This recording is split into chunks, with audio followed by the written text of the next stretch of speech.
serving the Barber 617, and as on the last video I told y'all, I'm back. This video is not a review video. This video is a video to help out new upcoming barbers. When I was at CT Barber Expo, I had a lot of new and upcoming student barbers and barbers coming out of school asking me what's the 5 tips that what's the 5 tips that I would give to an upcoming barber or a barber getting out of school to help them out in this barber game or barber industry or what have you. So I just said I'll do a video for y'all, and these are my 5 tips.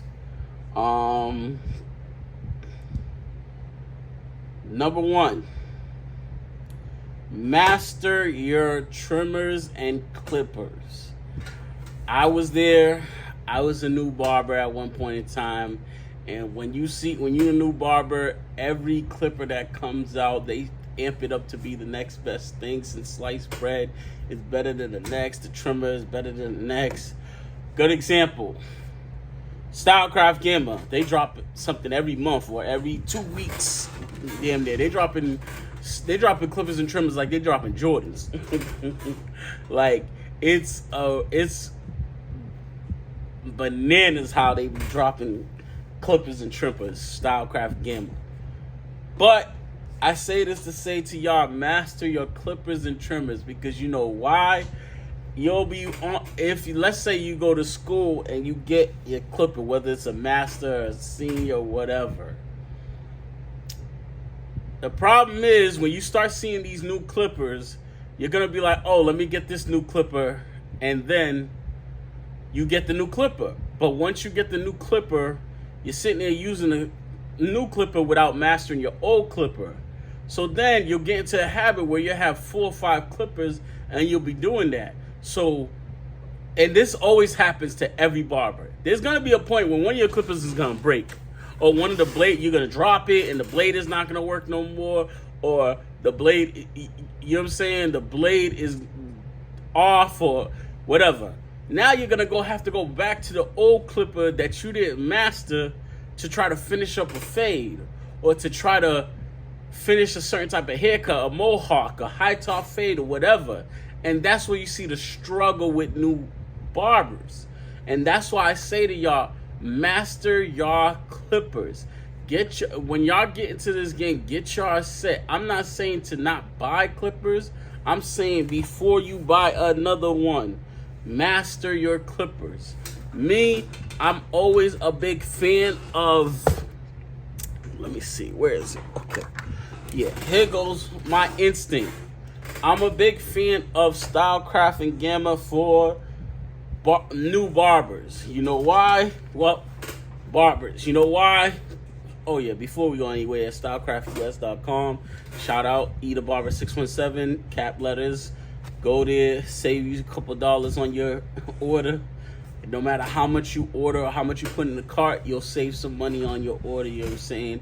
It might be a nice chunk of change just to keep in your pocket without breaking your walls and stuff. But Stylecraft, they have clicking levers. I always say this with new barbers, it's good to have a clicking lever so you know where you're at in the point of the fade.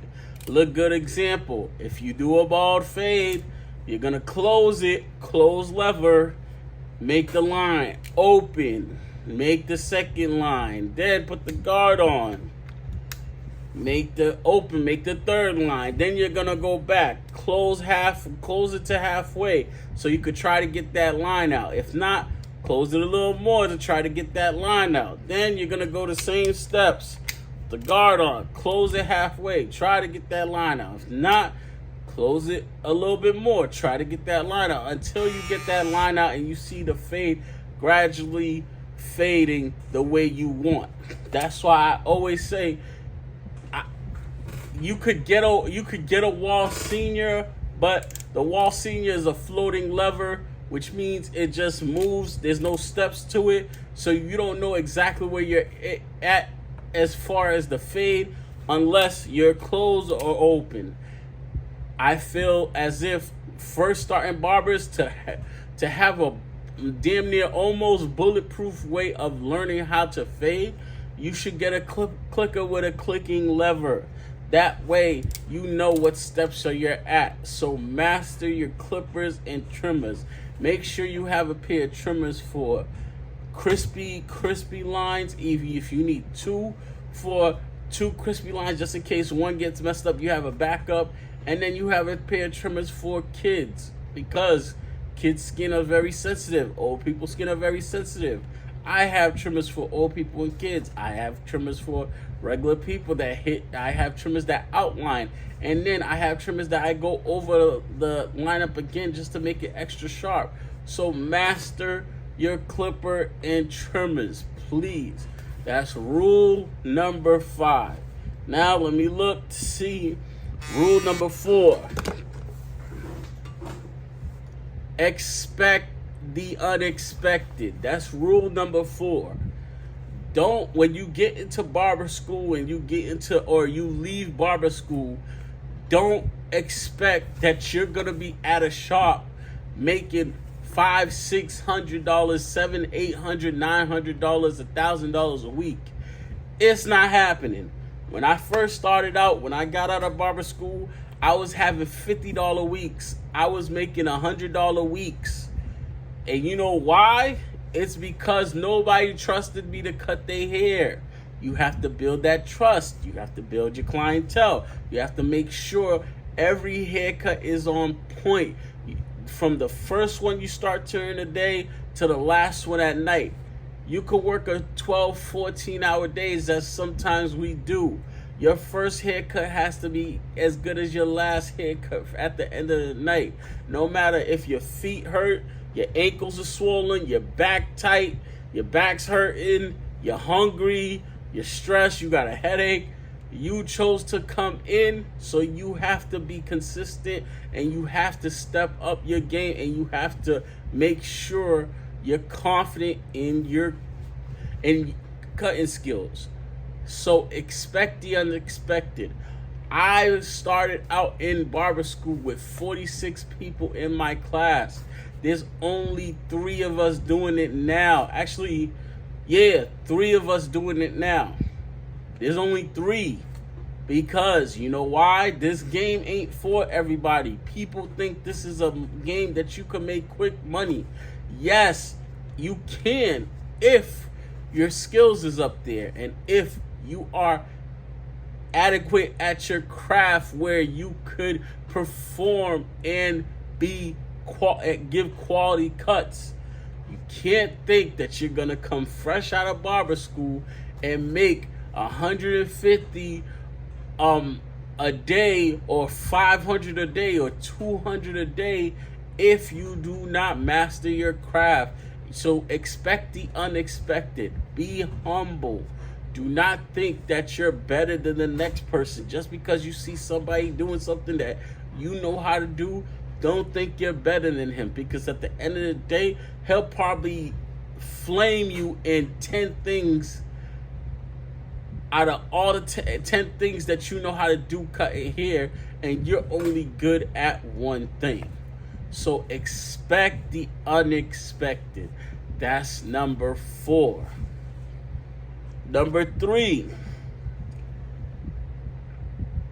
leave enhancements alone until you are confident in your skills. I'm going to say this again. Leave enhancements alone until you are confident in your skills.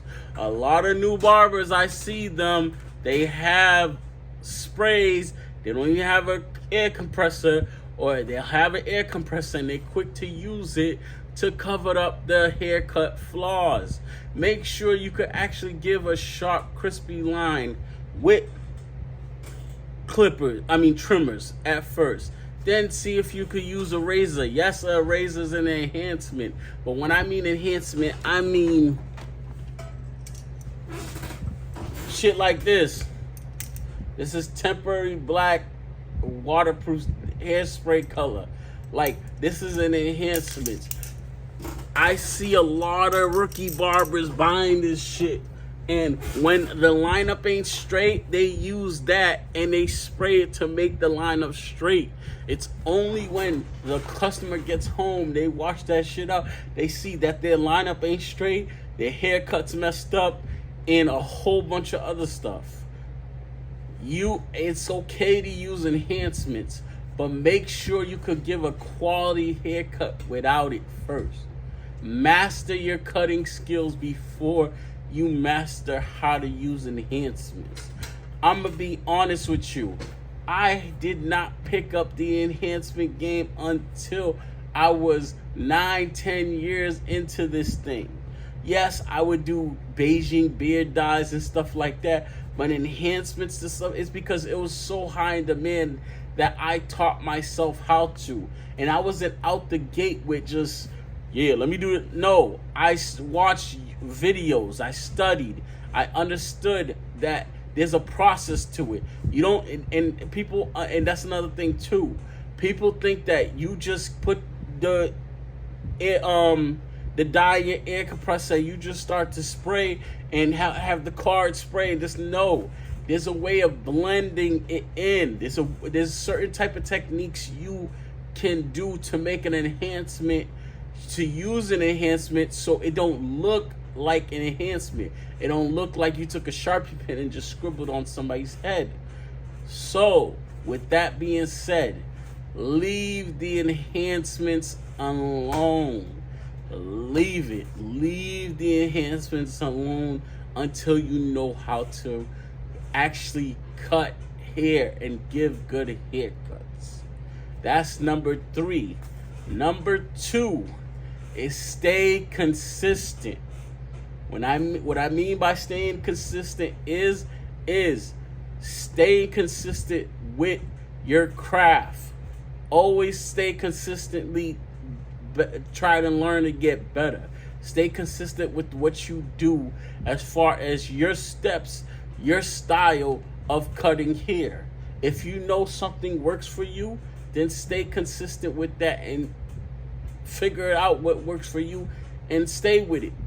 Don't try. You could learn new tricks and tools, but when you in that space where the new tricks and tools you're not understanding or it's messing you up, go back to your old basics, stuff that you was consistent with, to do haircuts, to give a fade, do a mohawk, a ball fade, a design, a part or a half moon or whatever. But stay consistent with it. Be consistent. Be consistent in coming in the shop every day. Be consistent. If you're a new barber, be the first person here. Wait by the phone. Make sure you pick up every call that's calling on the shop phone so you can get them walk-ins. Be consistent. You're the best. What's that quote again? The best thing is availability. Yeah, y'all know what I mean. But if you are not available at certain times, it can't be it shouldn't be a Saturday at 8-9 in the morning and you're not here. You're walking in at 12-1 in the afternoon when it comes to barbering. 8-9 Saturday's the most busiest day. You should be here at 8 and 9 waiting by the phone to get these phone calls, to get these walk-ins, so you could get some money in your pocket and you could gain that clientele. It shouldn't be a Friday here where you're not in at the shop until 9-10 at night or until the last barber leaves here. Make sure you're picking up that phone. Make sure you're being consistent with what you do. Consistency is gonna make your pockets fatter. Consistency is gonna get you better in this game. Consistency is gonna get you to a level where you're not gonna be even thinking about haircuts. The time, it's to the point, me now, I'm 14 years in the game. When I cut a head, I comb it out, and if I blink my eyes, the haircut's done. No bull. It's because I'm so used and I got so much muscle memory with what I do when it comes to no matter what haircut, no matter what type of texture, whether it's thin, thick, loose, white hair, Chinese, black, everything. I could cut any and everything because I know how to cut. So stay consistent. That's number 2. And the number one thing about these new barbers that you need to have love for this game. This barber game is a struggle. It's a tricky. It's a high-low game. To be a barber, it's a hard life to live. When I say that, it's because it's not like every job where once you get hired, you start getting paid a certain amount of money. You have to build up your clientele to get to the certain amount of money that you want to get to. So when you have having love for this game is gonna get you through them hard times. It's gonna get you through them slow weeks. It's gonna get you through them times when you feel like you need to learn more or you not mastering something and you can't get it. The love of the game is gonna keep you to stick to it, learn about it, watch videos on it, continue to practice.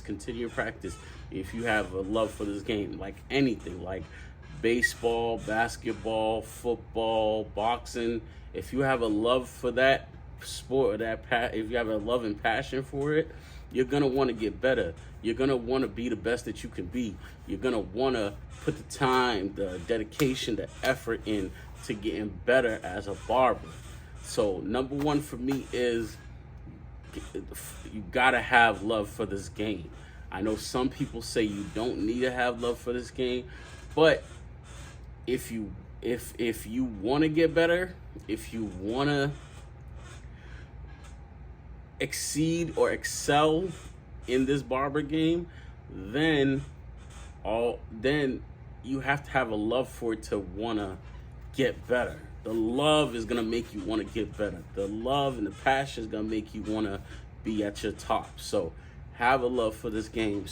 But that's it, y'all. That's my 5 tips for new barbers to get y'all started in the barber game so y'all can hit the ground running and not be clueless in this. You know what I'm saying? So my name is Irvin the Barber 617, aka also E the Barber 617.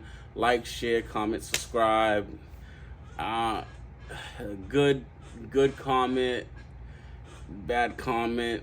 I appreciate just a comment. You know what I'm saying? It's all love. But until next time, peace. I'm out.